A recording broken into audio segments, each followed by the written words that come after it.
Okay, so there's the original rod. There is the two different rods that came with the master cylinder. One is a little shorter, one's a little longer. I'm going to guess on a 64, it's going to be around 6 inches long. That's a guess. Look like I got it off a little bit. Yeah, it's like a 7-inch and 5-inch rod. I guess it's going to be around 6 inches. The other thing is the bolt that holds it is offset, so you do have a little bit of adjustment there. One thing nice, the little plastic sleeve that was in the original rod fits right into the new rod. That's kind of a nice little thing.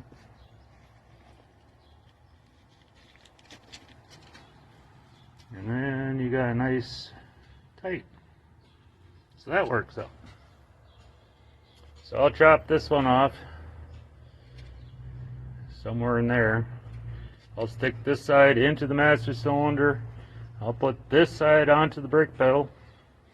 And then when I get my brake pedal to the height I want, I will put the two pieces together and put a mark on the other side and chop that mount off.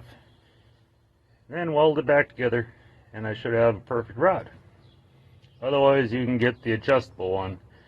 It goes, if you cut the threaded, it's up in the 7-inch range as one piece, but you can go down to 5 something if you chop the threaded rod side off. So it looks like the universal thread rod would work. You still have to cut some threads out to make it short enough, but it would work. The other thing, in my brake lines kit, it came with a package of fittings, which just so happened to have one that fits, because the rear brakes, this is the front one, has a bigger hole than the front brakes. This is for, both these fittings are for 3/16 and they're both perfect. This one fits in the freaking front brakes, this one fits in the rear brakes, so I don't have to use the adapter that came with the master cylinder. I'll have to use it for bleeding the brakes, because that's what these plugs are for, is bleeding the master, bench bleeding the master cylinder. Which I'm dry installing this till I get everything else ran, then I'll bleed it and hook it up. I'll keep these plugs in because I don't want moisture in that master cylinder till I'm ready to hook it all up. I put new hoses on it. I don't know if you can see. Oops, shit. I put new hoses. It's got all new drums, shoes, springs, wheel cylinders, and hoses. And the elbow that goes into the hoses, I took the plug out of the new wheel cylinders and I stuck that into the elbow just to keep moisture out of this part of the brake system until I can get it all hooked up.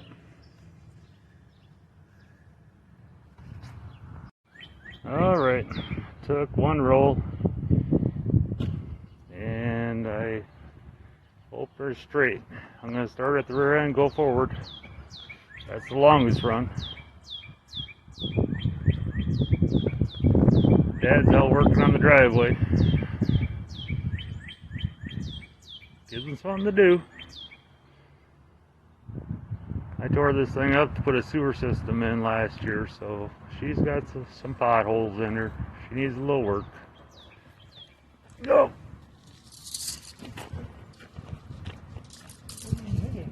Nope!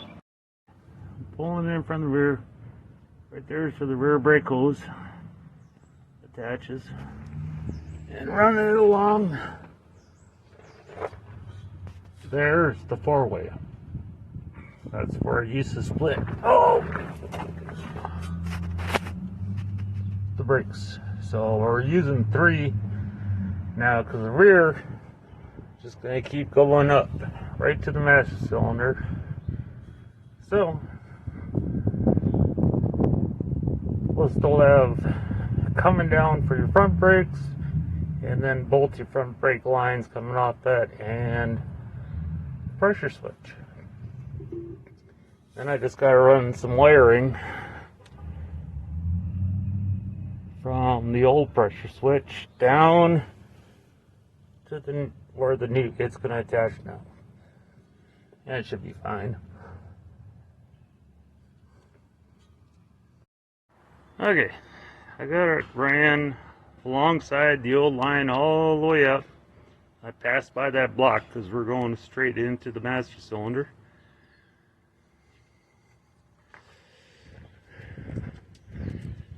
And where's the end of it?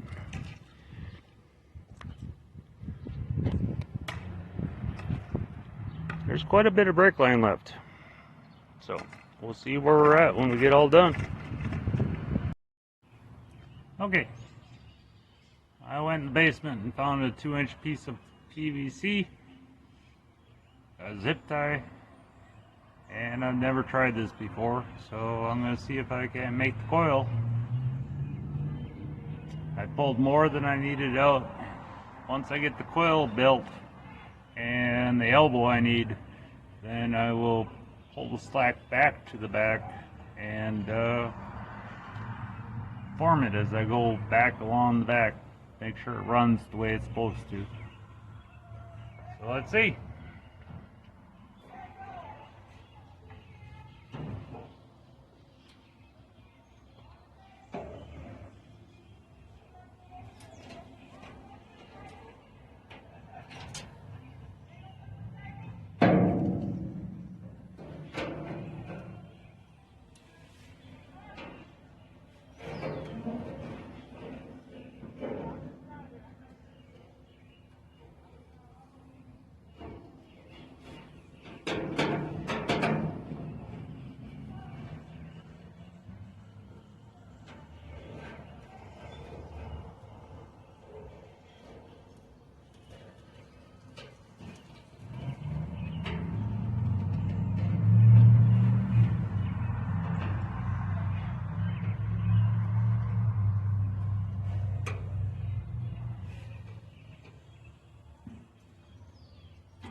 Should have given more slack.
Okay guys, it takes more cable than I thought to make the loop.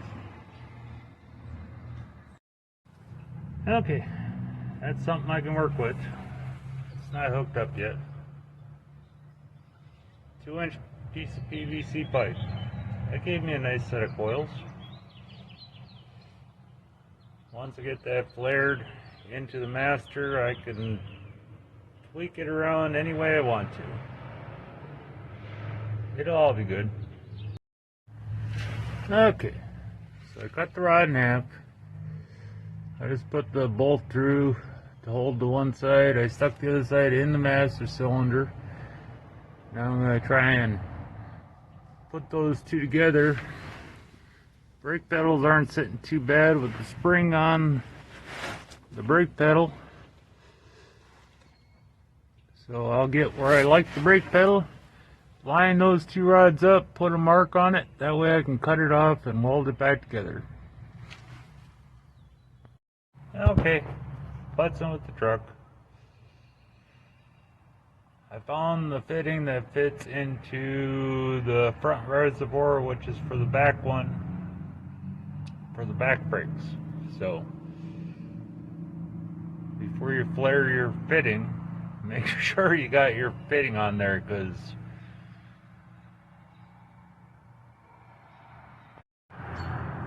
okay, it's been a really long time since I used one of these. So there's the tool. There's the dies. That's the 3/16 die, 3/16 45, and a tip that is your double flare. That's my bag of fittings that came with the brake line. Okay, I bought the cheaper version of this tool. It looks like I gotta finesse the braking head a little bit. It's got some burrs. It won't let the die go all the way in. So that's not a big deal. I can fix that. Okay, I'm a dumbass. There was nothing wrong with the tool. I just had the die in backwards. You want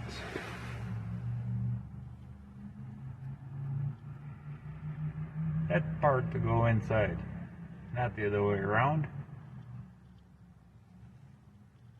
You want the pipe flush with that, and then you put the first die in, do your 45, and then you put the pointed part in, and that folds it over.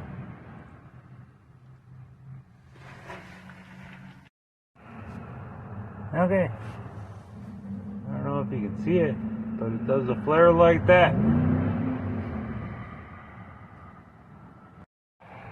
And then you end up with a flare like that.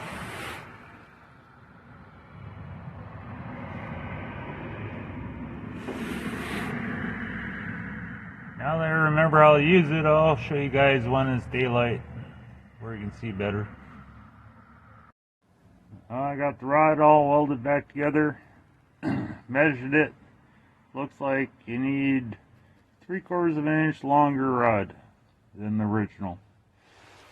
The little plastic bushing that was in the original fits right into the other rod.